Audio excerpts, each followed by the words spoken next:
Génesis capítulo 45, verso 4. Dice la palabra: entonces dijo José a sus hermanos: acercaos a mí. Y ellos se acercaron, y él les dijo: yo soy José vuestro hermano, el que vendisteis para Egipto.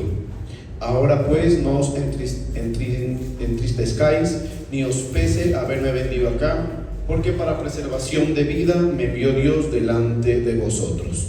Señor, te alabamos en esta mañana, glorificamos y exaltamos tu presencia en este lugar. Gracias porque sabemos que tú, amado Dios, estás aquí con nosotros, que te ha placido, amado Señor, ministrarnos con tu Espíritu Santo y, amado Señor, acompañarnos y dirigirnos por medio de tu palabra. Te pedimos ahora que nuestros corazones estén abiertos, amado Señor, que seamos nosotros aquella buena tierra en la que tu palabra pueda dar el fruto que tú esperas, amado Señor, que seamos nosotros recibiendo tu palabra con fe y mansedumbre. Te lo pedimos en el nombre de Jesús. Amén. Bueno, este capítulo del libro de Génesis nos cuenta y nos narra el momento en que José se da a conocer a sus hermanos. Sí, para que nosotros entendamos un poco el asunto es necesario contextualizarnos y recordar pues que José es aquel de los hijos de Jacob al que sus hermanos, por una cuestión de envidia que le tenían, decidieron venderlo. Recordemos que en primera instancia habían acordado matarlo, deshacerse de él por la envidia que le tenían, pero después decidieron fue venderlo como esclavo. Y pues la Biblia nos narra una serie de acontecimientos y experiencias que en primera instancia pareciera ser muy desafortunadas en la vida de José, porque pues no solamente fue el hecho de que lo vendieran como esclavo, siendo el hijo de un patriarca, un hombre que, pues digámoslo así, tenía todas las condiciones para darle las mejores condiciones de vida a sus hijos, y de hecho José hasta su momento las tuvo. La Biblia así nos narra cómo fue el preferido de su padre. De hecho, le habían hecho una túnica de colores que tenía como propósito resaltar esa preferencia que su padre tenía sobre él y los beneficios que en esa preferencia él tenía y disfrutaba cuando estaba en la casa de su padre. Y cambió esa situación que, al ser vendido por sus hermanos como esclavo, ya no como el hijo de un patriarca, sino como un esclavo, fue llevado a Egipto. Así, siendo Egipto pues un pueblo que de entrada a los israelitas pues no lo miraba con buenos ojos. O sea, si se puede decir, si había algunos esclavos a los que les iba a ir mal en Egipto, podría decirse que era a los judíos o a los israelitas. Y recordemos pues que fue llevado allá en esa condición desafortunada y llegó a la casa de Potifar, donde también vivió unas experiencias desafortunadas, en el sentido de que, teniendo un buen desempeño, ¿sí?, un acertado desempeño como esclavo, como trabajador, fue acusado injustamente por un delito, por una conducta que él no cometió, y fue llevado a la cárcel, ¿sí? Y estando en la cárcel, se puede decir, pues nadie, por más buenas condiciones que tenga en la cárcel, nadie en la cárcel la pasa bien, ¿sí? Pero como pues la Biblia nos narra, todo esto estaba dentro del propósito y del plan de Dios para la vida de José, y no solamente pensando en la vida de José, sino en la vida de todo el pueblo. ¿Estamos claros en eso? De tal manera que pues esas situaciones y esas circunstancias que en su momento fueron muy desafortunadas, que pudieron causar y producir en la mente y en el corazón de José pues un asunto muy, digámoslo así, deprimente, frustrante, calamitoso en su experiencia, pues como sabemos Dios la revirtió de tal manera que todo esto fue para, como dice la Biblia, para hacerle bien, y no solamente a él, sino a su pueblo. Y eso pues obedece, digamos, a una constante, ¿sí?, en la forma de obrar de Dios, ¿sí? Es muy repetitivo ver esta forma de obrar del Señor en la palabra, cómo Él, de circunstancias adversas, de circunstancias difíciles, de circunstancias que muchas veces pueden considerarse hasta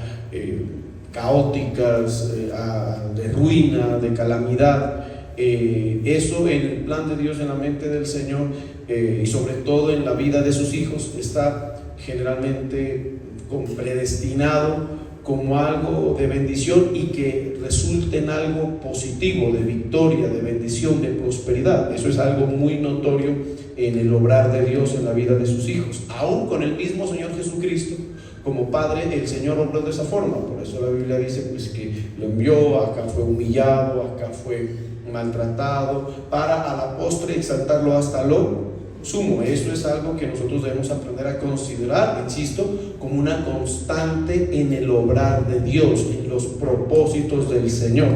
Y eso es algo que nosotros como hijos de Dios debemos aprender a referenciar también y a reconocer cuánto nos corresponda experimentar ese tipo de tratos o esa forma del obrar del Señor, que en forma así común es muy corriente, es muy común que el Señor se manifieste de esa forma, que a través de circunstancias difíciles, circunstancias adversas, amén, el Señor produzca, promueva y procure en nosotros las bendiciones, las exaltaciones que Él en su mente y plan, en su proyecto con nosotros tenga bien llevar a cabo. Estoy siendo claro, como lo hemos escuchado muchas veces. Nosotros vivimos orientados, entre otras cosas, por las promesas del Señor o por los pensamientos que el Señor tiene con nosotros, que, como se nos ha enseñado muchas veces, son pensamientos de bien y no de mal, para darnos el fin que esperamos. Pero para llevarnos a esos pensamientos es común, no digo que sea siempre, pero sí es muy común,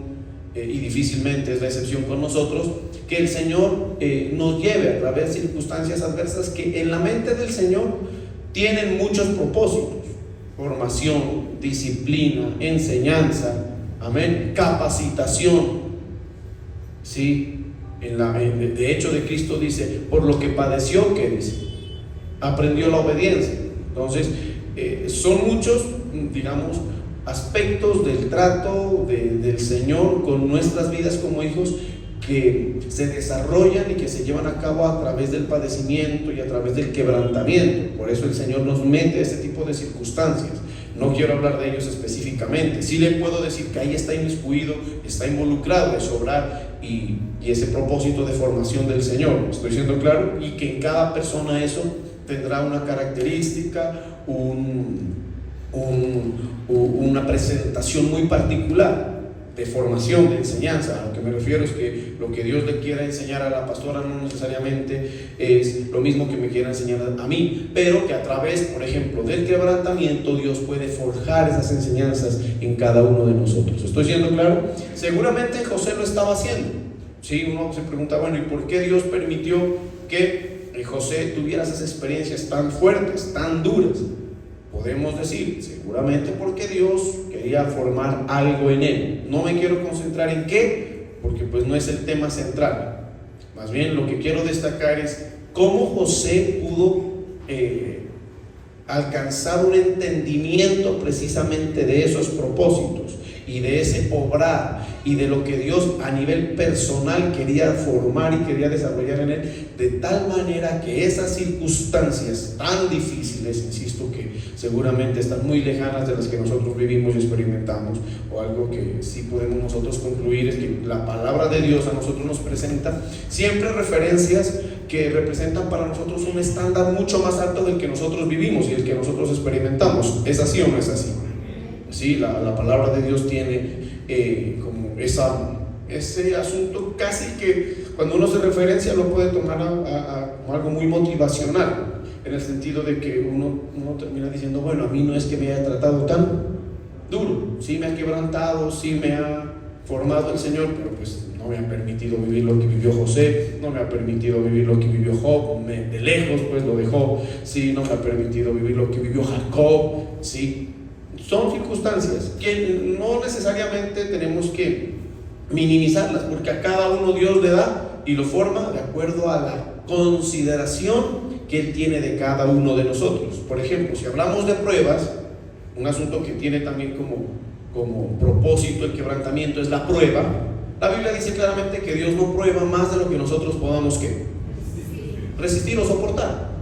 Amén. Entonces, cuando yo veo eso, Yo no puedo decir que necesariamente lo mío sea pues muchísimo menor, simplemente es lo que yo puedo, que en la mente y en la sabiduría de Dios puedo soportar. Y eso es algo que nosotros debemos tener presente, entre otras cosas. ¿Para qué? Para disponernos, para sobrellevar, para asimilar el trato de Dios cualquiera que sea, que no está por fuera de la capacidad y de la condición que a usted mismo Dios le ha otorgado. ¿Para qué? Para que pueda resistir y superar.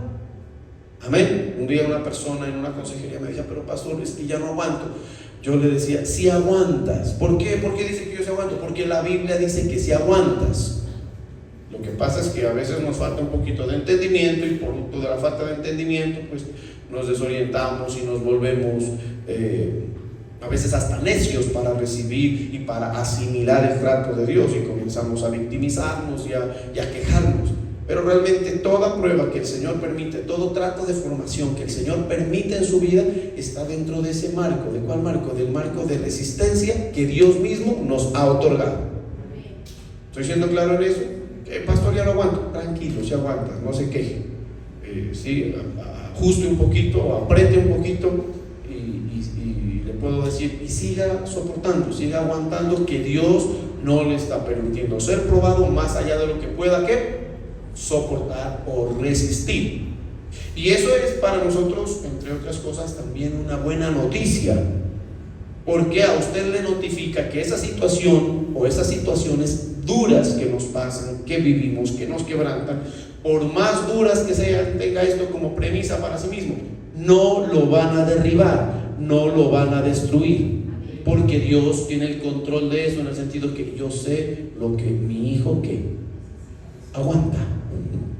¿Sí me estoy haciendo entender? Yo sé, si Dios considerara Camilo no aguanta este trato, Dios no me somete, porque Dios no es un Dios malo, un Dios que busque ir en un trato con nosotros que nos vaya a causar mal. Estoy siendo claro, al contrario, yo sé los pensamientos que tengo acerca de vosotros, planes de bien y no de mal.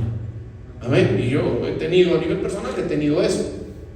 Hace muchos años yo recibí una palabra que tenía esta presentación, así, y yo recuerdo que algo que me ayudó a sobrellevar ciertas pruebas que estaba viviendo era eso: bueno, Señor, yo sé que aunque esto me duele, aunque esto está muy duro para mí, pero pues tú me has dicho que yo puedo resistir. Y eso me ayudaba para perseverar, para permanecer y para no desorientarme del propósito de Dios con mi vida.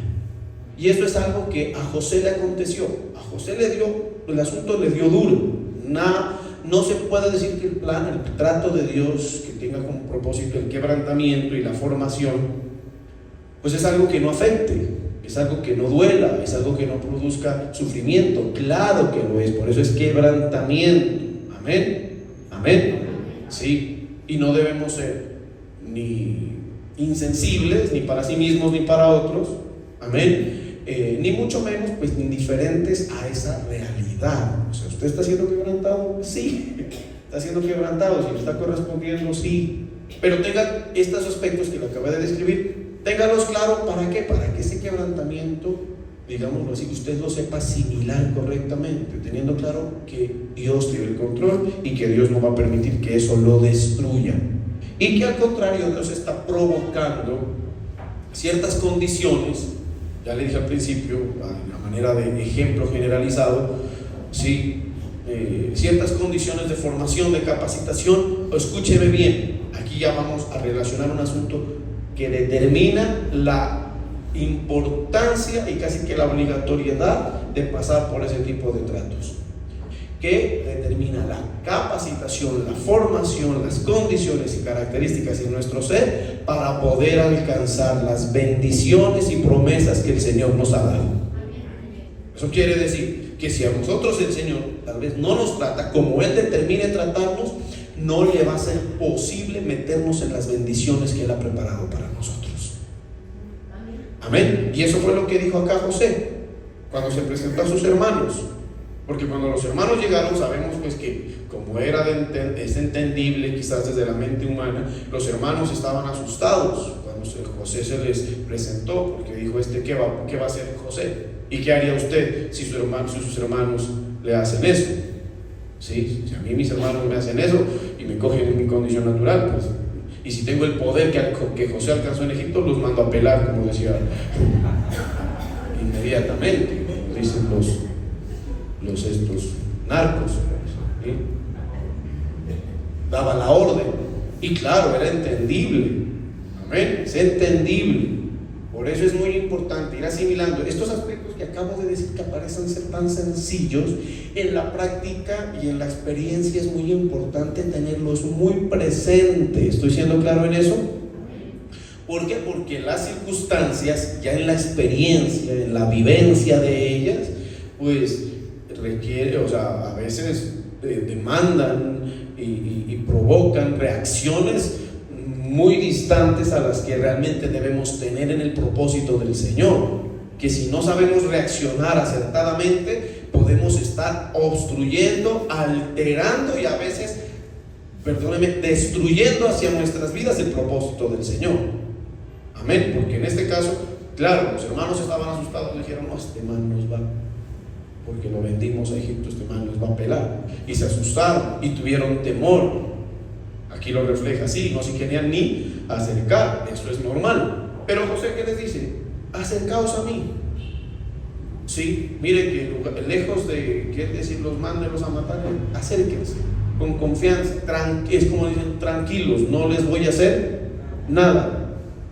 De la forma en la que debería reaccionar, naturalmente hablando, humanamente hablando, racionalmente hablando, no voy a reaccionar. ¿Por qué? Porque en la mente de José había otro entendimiento, y es que esas circunstancias, por duras que fueron las circunstancias necesarias para que Dios cumpliera su propósito. Toda circunstancia que usted vive con el Señor, escúcheme bien, toda circunstancia que usted vive en el Señor y que yo viva en el Señor y que todo el pueblo de Dios vivamos en Él, ¿sí? Me refiero en nuestra relación con Él, en esa relación activa con el Señor. Dígalo así para sí mismo: es necesaria. Sí, es necesario que yo sea quebrantado, es necesario que yo me haya quedado sin empleo, es necesario que me haya dejado mi mujer, es necesario. Si lo vive, ¿cómo?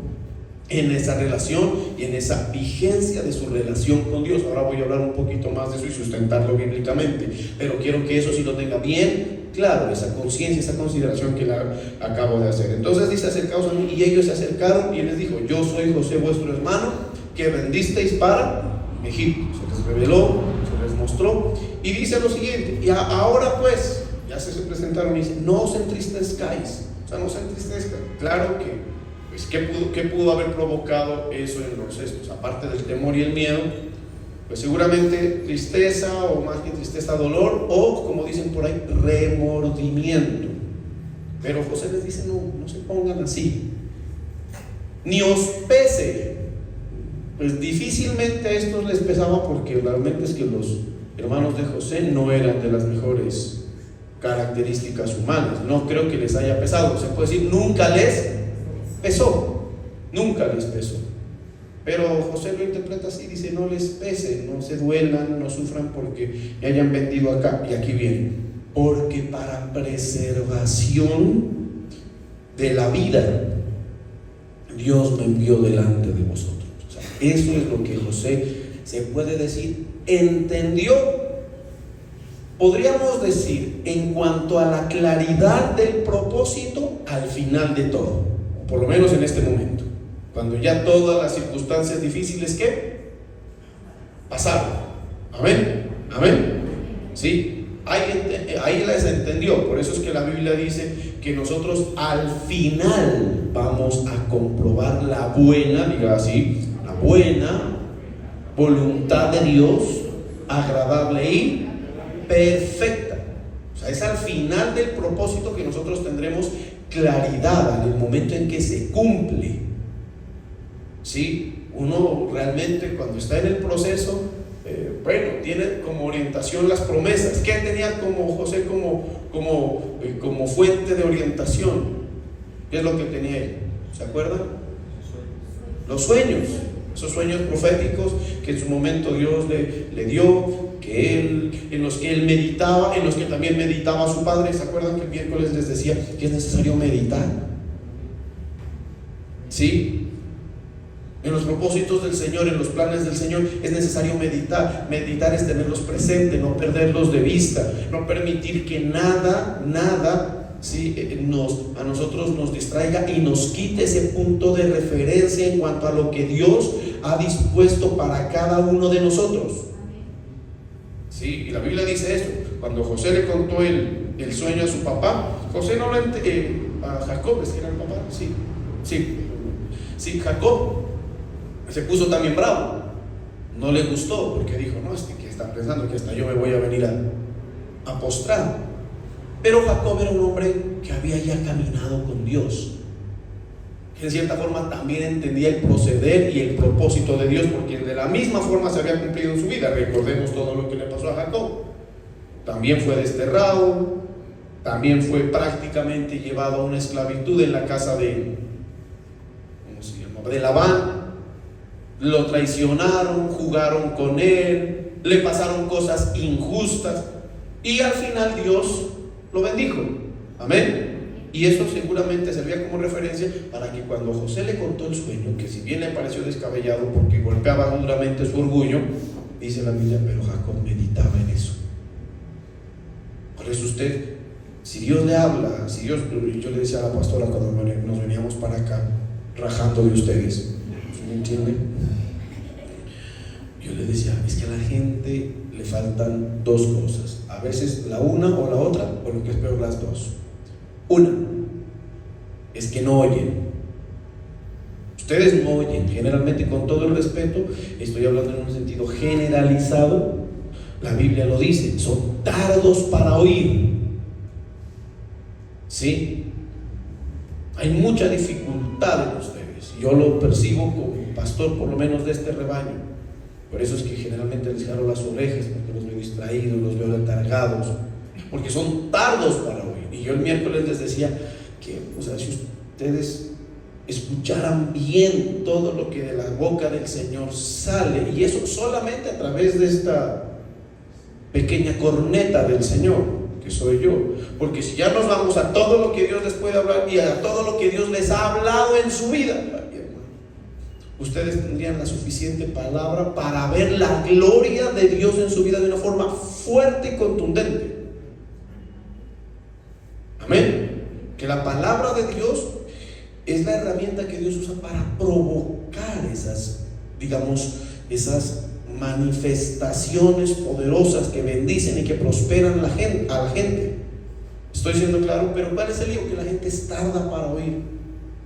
Cada mensaje, cada vez que lee la palabra, cada vez que van a la iglesia, ya sea acá o a donde el Señor los lleve, allá en el principal, se monotoniza, se rutiniza, se hace este asunto tan monótono que la gente comienza a dejar de oír. Amén. Lo que Dios está hablando, lo que Dios está diciendo, cosa que para que usted se pueda orientar bien frente a los propósitos del Señor es necesario hacer con mucha atención. Por eso es que el Señor decía, pueblo mío, oídme. Y la Biblia dice, y este pueblo no oía pesadamente, dice la palabra, cerró sus oídos para oír. Entonces aquí les hago nuevamente la exhortación, oiga. Pero luego, no solamente, algunos que sí oyen, pero dice la Biblia que hay que oír ¿con qué? ¿Con qué? Con fe. Y eso significa persuadirse, convencerse. Y una vez se reciba con fe, va bien el hecho. ¿Cómo usted puede confirmar para sí mismo, para su conciencia, de que usted ha oído y que está oyendo con fe? Cuando medita en lo que ha oído. Meditar, ¿qué significa? Tener presente en su mente, en su pensamiento, lo que Dios le ha hablado. Amén. Y mucho más si la meditación pasa al asunto hasta del análisis, del acto de reflexionar en eso. cada palabra del Señor, que algo provoca el Señor con su palabra. Hablamos el miércoles de que la palabra no viene vacía. Esto no es sonido solamente, esto no es información solamente. Esto que el Señor habla cada vez que nos habla es propósito, es poder de Dios para su vida. Amén. Entonces la gente no oye o no escucha con fe y se desorienta. José no fue así. Para él los sueños que Dios le dio, por medio de los cuales Dios les habló, fue algo que él, creo yo, es que no podría de ser de otra forma, porque la experiencia es así. Nunca dejó de lado, nunca ignoró, podría decirse un asunto importante, nunca olvidó. Amén. Y si nos vamos a la fe, que es ya lo más importante en este sentido, nunca dejó de esperar. Lo vuelvo y lo digo, nunca dejó de esperar, porque es pues la fe la certeza de lo que se espera. Y eso significa que el que tiene fe sigue ¿qué? Esperando, independientemente de las circunstancias que esté viviendo, independientemente del proceso, está esperando que Dios haga y cumpla lo que Él le prometió, porque fiel es el que os prometió, el cual también lo hará, dice la palabra. Pero no se debe desorientar, porque la desorientación en este sentido es lo que te puede llevar a ti a asimilar incorrectamente el proceso y hasta salirte del proceso, alterar el proceso. Escúcheme bien esto que le voy a decir, que es muy común verlo: altercar contra el proceso. Usted a José no lo vio alterando, ni irse en contra, ni altercando con el proceso. ¿Estoy siendo claro? No. Por eso el buen desempeño de José en cada uno de esos momentos difíciles, mire qué tremendo. Cuando uno entiende bien las cosas, uno entiende bien los procesos del Señor, y uno se orienta, y uno espera lo que Dios dice que va a hacer, eso hace que uno tenga un buen desempeño, así sean las peores circunstancias. Un buen desempeño en lo que corresponda. Por ejemplo, usted está trabajando en una empresa bien complicada y usted entiende que Dios lo tiene bajo ese jefe negrero como parte del propósito, como parte del proceso. Usted no la va a agarrar contra el jefe. Usted así le toque en esa empresa y con ese negrero y con esa injusticia, usted va a tener un buen desempeño, porque hay algo dentro de su ser que hace que usted, digámoslo así, no alterque, no rechace eso. ¿Por qué? Porque sabe que ese no es el fin de las cosas, que eso no es sino el ¿qué? El proceso, y lo va a llevar a eso, a tener un buen desempeño, como lo hizo José. José yo no digo que no le haya dolido, no digo que no haya llorado, no le digo que haya tenido momentos hasta de depresión. Metido en una cisterna, ¿quién no se deprime? O sea, porque es que a veces se predica como que si todo ese tipo de sentimientos y experiencias de tipo emocional que la gente tiene fueran ilegítimas, y eso no es así. No se vaya a desorientar por el hecho de que se sienta mal, de que se sienta angustiado. La angustia, el temor, el miedo son sentimientos que Dios mismo puso en nosotros, a veces hasta para darnos conciencia de nuestra vulnerabilidad y de nuestra necesidad de Dios.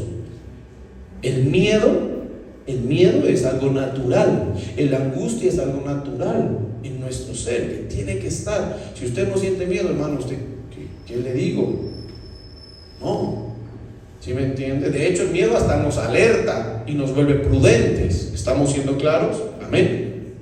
¿Sí? Si usted se para en un 10º piso y se pone al filo y no le da miedo, usted está vulnerable a que se tire.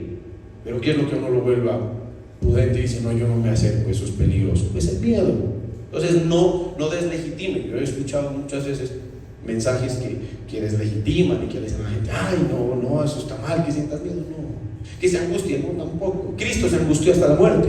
Mi espíritu está angustiado hasta la muerte, dijo Cristo. Amén. Por eso, si usted está viviendo eso, ¿qué le puedo decir? Sígalo sintiendo, porque es parte del proceso. Sígalo sufriendo. En una consejería una persona hace mucho tiempo llegó, pero llegó en un mar de lágrimas, ¿sí? Y yo la recibí, estábamos en la otra sede, y llegó, pero así súper angustiada, y la persona se sentía mal por el hecho de que yo llego llorando. Es que el pastor está mal, que llore. No, le dije, sigue llorando, y me puse a llorar con ella. ¿Sí me entiende? Ahora ya somos dos, le dije. ¿Sí? Es normal. Jesús lloró. Hay un pasaje de la Biblia, hay un versículo de la Biblia que menciona eso. Jesús lloró. ¿Por qué lloró? Por Lázaro. Y uno no entiende por qué Jesús lloró si ya sabía que lo iba a resucitar. Así es. No importa usted, que tú no crees en los planes del Señor porque estás llorando. No, lo que pasa es que la experiencia es algo que no se puede negar. Si Jesús lloró sabiendo que lo iba a resucitar, entonces de ahí en adelante usted llore, lo que quiera llore, pero no se desoriente y entienda que la Biblia no dice que Él enjugará toda lágrima de vuestros ojos. O sea, usted llore, pero con la certeza y con la confianza de que esas lágrimas se secarán, de que ese lamento se cambiará en baile, de que esa tristeza se cambiará en alegría, como dice la palabra. Amén. Y seguramente José no hacía así, metido allá llorando, sintiendo qué cosas contra los hermanos, seguramente las sentía.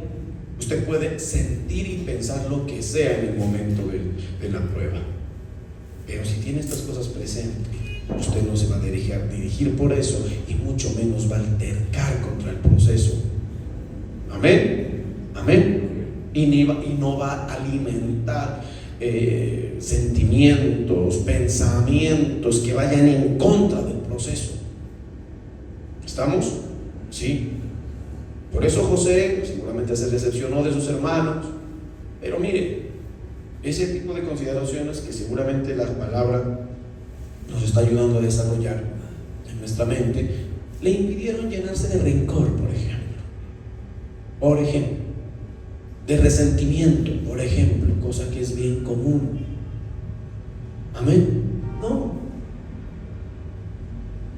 Y sobre todo, pensémoslo así, no contribuye a lo que estoy esperando. Dios me dijo que conmigo va a ser otra cosa, y esa es la que voy a buscar.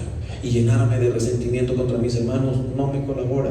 Llenarme de piedra, de dolor, no me acerca a lo que Dios ha dispuesto para mi vida. Esas son meditaciones que ojalá nosotros, en medio de las circunstancias que no podemos ignorar, que no debemos minimizar tampoco, porque esa es otra cosa. A veces la enseñanza, la instrucción, hasta la consejería puede irse orientada a minimizar las cosas. Yo trato de no hacerlo. Si ustedes me han escuchado en algún momento minimizando el asunto, me perdonan. Le pido perdón. Porque cada persona, como dicen por ahí, hay un dicho que dice: quien la vive es quien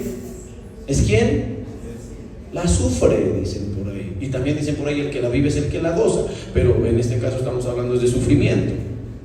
Entonces, si yo me muestro indiferente o indolente a su sufrimiento, le pido perdón. Amén.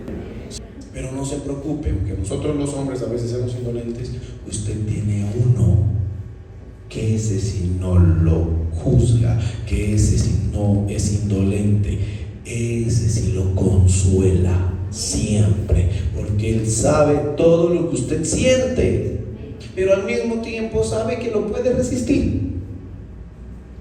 Amén. Sabe que lo puede resistir, y eso es una parte de victoria, inclusive, que ya nosotros podemos ir considerando, porque es lo que nos encamina hacia ella. Amén. Si usted tiene esto presente, usted debe tener en claro que esto que estoy viviendo y de la forma en la que lo estoy viviendo me encamina a lo que Dios ha dispuesto para mi vida. Y al final de todo este proceso, usted puede estar persuadido, convencido, con la certeza de que será para bien.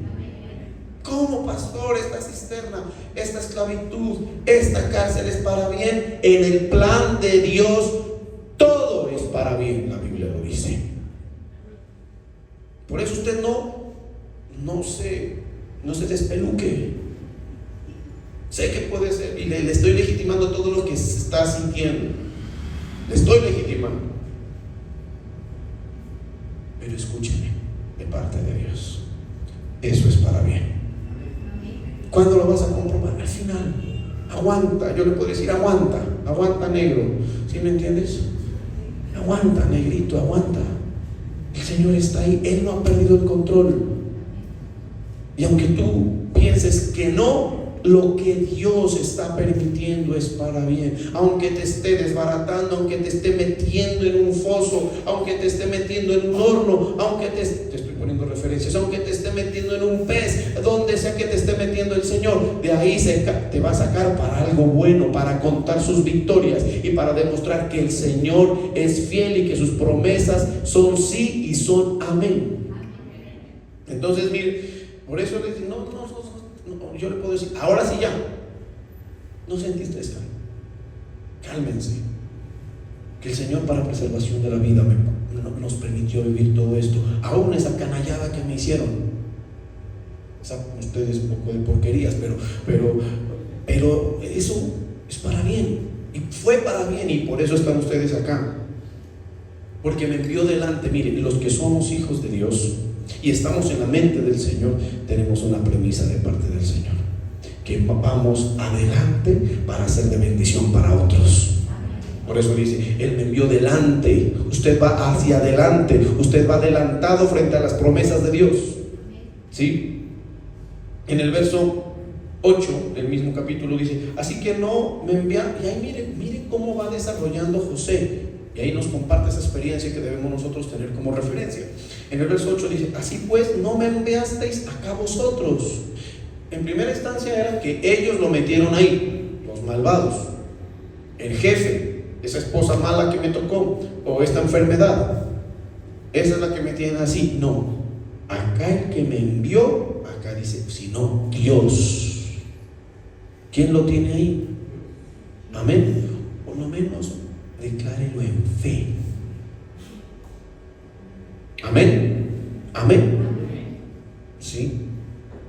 Comience a vivir cada experiencia dentro del contexto y dentro del panorama propio de la fe. Por eso dice, no me enviasteis acá vosotros, sino Dios, que me ha puesto por padre de Faraón, y por señor de toda su casa y por gobernador de toda la tierra de Egipto. ¿Y por qué Dios lo puso ahí? Escúchenme bien, porque Dios tenía un propósito bueno. Ese era el camino. Por eso la Biblia dice de Jesucristo, el cual cuando sufrió la cruz, dice, menospreció lo propio. ¿Acuerdan de la palabra? Menospreciando lo propio. ¿Por qué? Porque puso su mente en lo que Dios le había prometido adelante. Usted tiene que caminar el proceso, pero ponga sus ojos en la promesa de Dios, o en las promesas de Dios. Allá. Porque Dios lo envió para eso. En el verso 20, mire lo que dice en el verso 20 del capítulo 50, pero vamos a ver. Dice, vosotros pensasteis mal contra mí. A veces la vida, hablemos así, la vida como hablan afuera, la vida, el destino, ¿qué más le puede llamar? No sé, la gente, su suegra, ¿sí? Bueno, lo que le corresponda, piensa mal contra vos o contra nosotros, ¿sí o no? Amén. Estamos metidos en un mundo hostil, estamos metidos en un mundo difícil donde hay maldad, sí, y todo eso a veces se dispone pensando el mal contra nosotros. Eso es otra cosa que no podemos ignorar. Estos muérganos de los hermanos era por pura envidia que le hicieron eso y pensaron mal. Y a usted le puede tocar un jefe, bueno, no sé lo que le haya tocado mal, pero si usted es un hijo de Dios, ¿qué dice acá? Mire, mas Dios lo encaminó a bien. Mire, este mundo puede tener pensado todo el mal contra usted, pero usted no está en las manos del mundo. Usted como hijo de Dios está en las manos de Él, y Dios encamina de las cosas aparentemente malas, las encamina para el bien de sus hijos. Y eso es una promesa que usted debe asimilar y que debe acoger y entender que si usted vive las cosas como el Señor quiere que las viva, y ahora vamos a más o menos a tener, les voy a dejar 2 versos nomás, que si usted los tiene en cuenta, dése por bien servido, porque ahí ya la hizo usted, ya hizo el negocio como tenía que hacerlo. Dice: vosotros pensasteis mal contra mí, mas Dios lo encaminó a bien, para hacer lo que vemos hoy, para mantener la vida a mucho pueblo. Amén. Entonces, ¿quién es el que encamina las cosas para el bien nuestro? ¿Sí? El mundo, el diablo, la suegra las puede encaminar para mal. Pero si usted está en las manos de Dios, eso que estaba encaminado para mal, Dios lo encamina a bien. Y para fortalecer esa idea, vámonos a lo que dice Romanos 8:28. ¿Sí? Que le digo, son 2 aspectos que debemos tener en cuenta para que, digamos, el obrar del Señor en ese sentido tenga una posibilidad de fluir, de desarrollarse. Dice la Biblia en ¿qué les dije? Romanos 8:28 dice: y sabemos que, ¿lo dicen ahí? Que a los que ¿qué? Eso, repítanlo. Que a los que aman, ¿a quiénes? Que a los que ¿qué? Diga, aman. A los que aman a Dios, todas las cosas que pasan les ayudan para ¿qué? ¿Qué podemos decir de José? ¿Qué hacía José? ¿Qué hacía José? Amaba a Dios.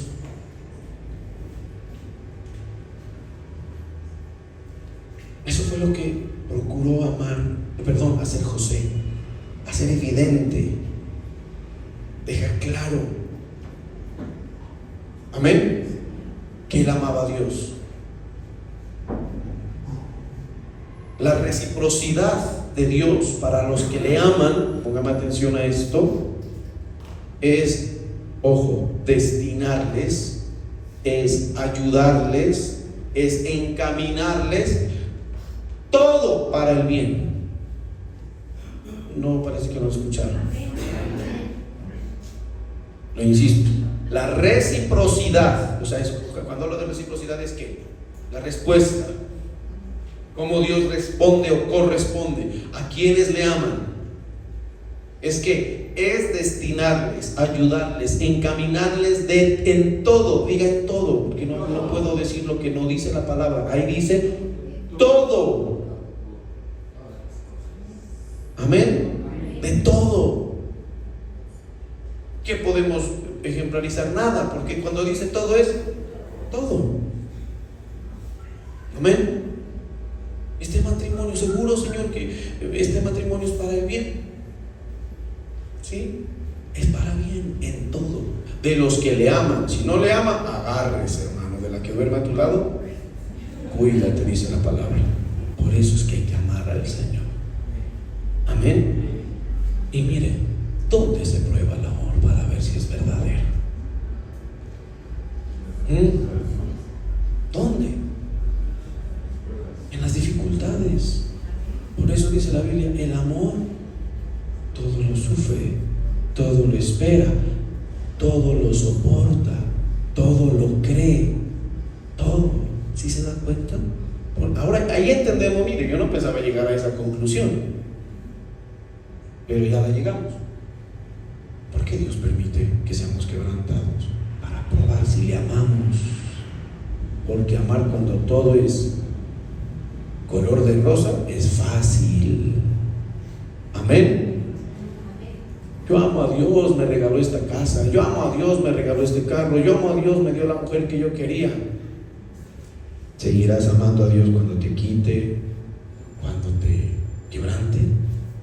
Porque si lo sigues amando, ese amor es verdadero. Pero la reciprocidad de ese amor verdadero es que Dios lo va a encaminar todo para el bien. Eso es como el matrimonio. Uno en el matrimonio, en la boda, te amo, te quiero, te adoro. Se vuelve gorda la vieja, ya no te amo, ya no te quiero, ya no te amo a la vecina, dice.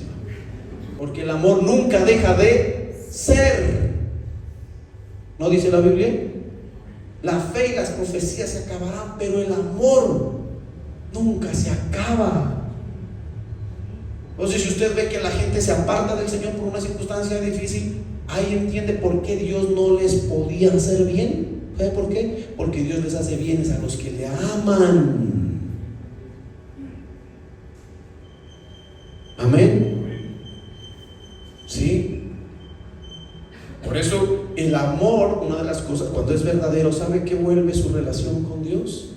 La vuelve inquebrantable. Amén.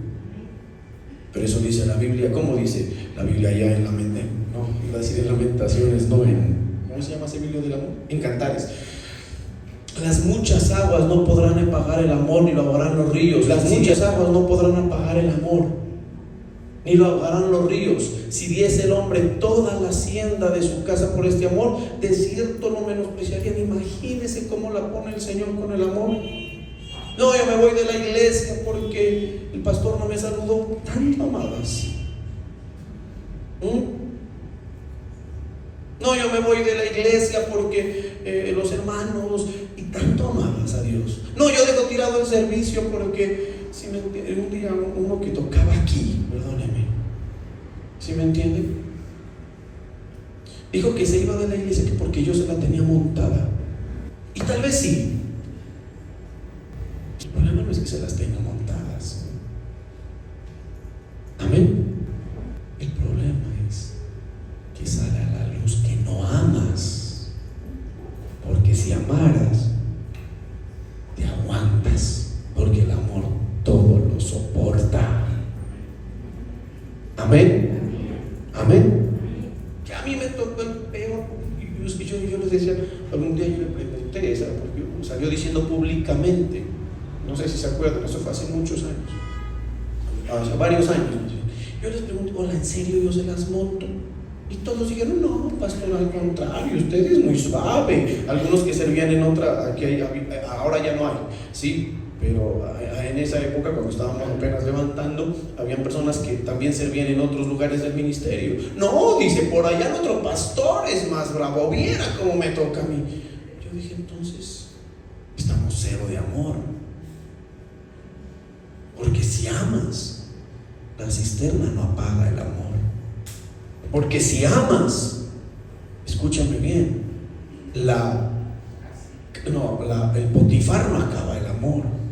Si amas, la mujer de Potifar no acaba el amor. Si amas, la cárcel no apaga el amor. Porque no lo ahogan ni los ríos ni las aguas, no lo ahogan. Y el amor resiste el fuego. O sea, el amor lo resiste todo.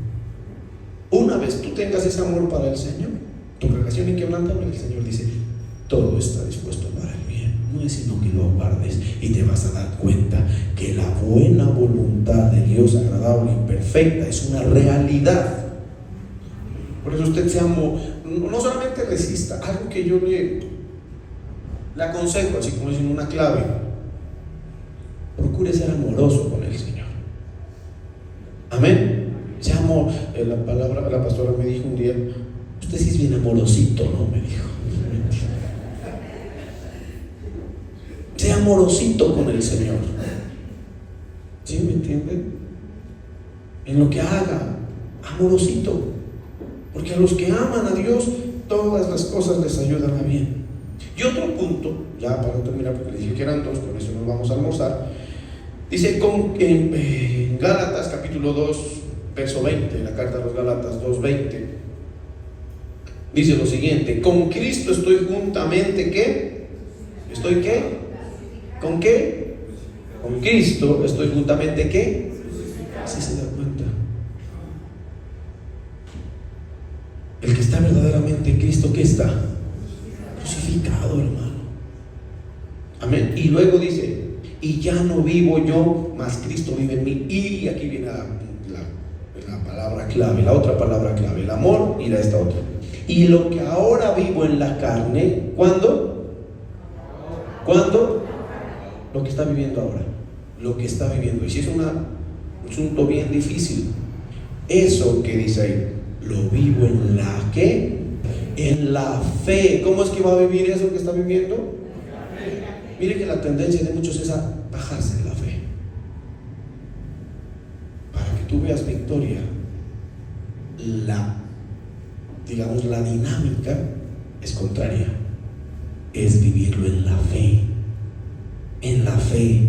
Si usted siente que esta situación está acabándolo en la fe, busque fortalecerse como dice la Biblia de Abraham, que cuando miraba su cuerpo y consideraba su cuerpo que ya estaba como viejo de casi 100 años, ¿sí? La Biblia, el Señor le había prometido a Abraham un hijo, ¿se acuerdan? Ni siquiera un hijo, descendencia, ¿sí o no? Y se lo prometió cuando el viejito ya estaba como Albertico, ¿sí me entienden? Tenía más o menos 80 años, ¿sí o no, Albertico? El Albertico el otro día se me acercó y dijo: pastor, hace unos tantos años me hizo una promesa del Señor. Y yo le dije: pues a seguir esperando, hermano. ¿Qué más le puedo decir? Y Alberto, no, inclusive Abraham ya estaba más viejito que Alberto, porque tenía 85, Albertico tiene 70 nomás eso. A 80, dice. O sea, 5 años le llevaba a Abraham, ya le iba ganando. ¿Sí me entienden? Y cuando Dios le prometió a Abraham, que tenía, ¿qué? 85 años. Pero cuando le dijo que vaya, tenía 100. ¿Sí me entienden? Para que vaya considerando el tiempo, haga cuentas y se acomode. Pero dice que cuando tenía 100, él fue y se puso frente al espejo. ¿Sí me estoy haciendo entender?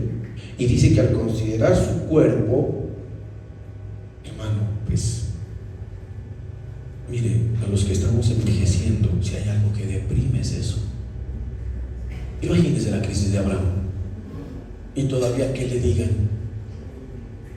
vaya y tenga un hijo, y con un estéril. O sea, el asunto estaba grave. O sea, eso le acaba la fe a cualquiera. No podía a los 85, o a poder a los 100. Y mi esposa estéril. O sea, eso le acaba la fe a cualquiera. Que me dejaron sin trabajo, bueno, lo que quiera. Pero Abraham no se debilitó en la fe. Él dice la Biblia: se fortaleció en fe, dando gloria a Dios. Fortalezcas en el momento de la prueba, en el momento de la debilidad. No se comience a debilitar ni a victimizarse. Yo pobrecito, porque la fe se contagia.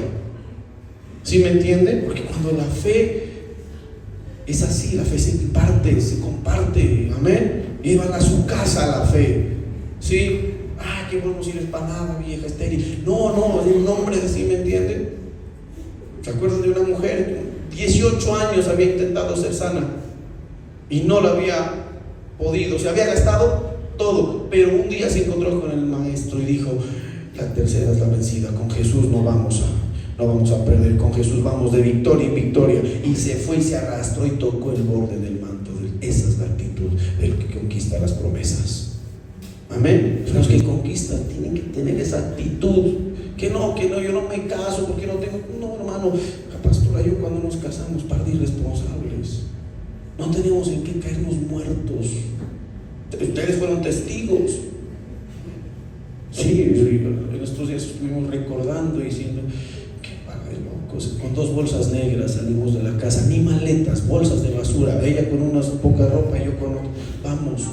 Y el día del matrimonio no teníamos dónde acostarnos porque un bárbaro nos había prometido una cama y no llegaba a la cama. ¿Te acuerdas? No, pues dijimos en el piso porque qué más. Pero el Señor es fiel. Mientras estábamos en la boda, dijo: me prestas las llaves de tu cama, de tu casa, les voy a armar la cama. No estoy mintiendo, el Señor sabe. Y de ahí en adelante, el Señor, y el Señor, porque no lo haremos nosotros, lo hará Él. ¿Y por qué lo hará Él? Para que para Él mismo sea la gloria. Vamos a orar.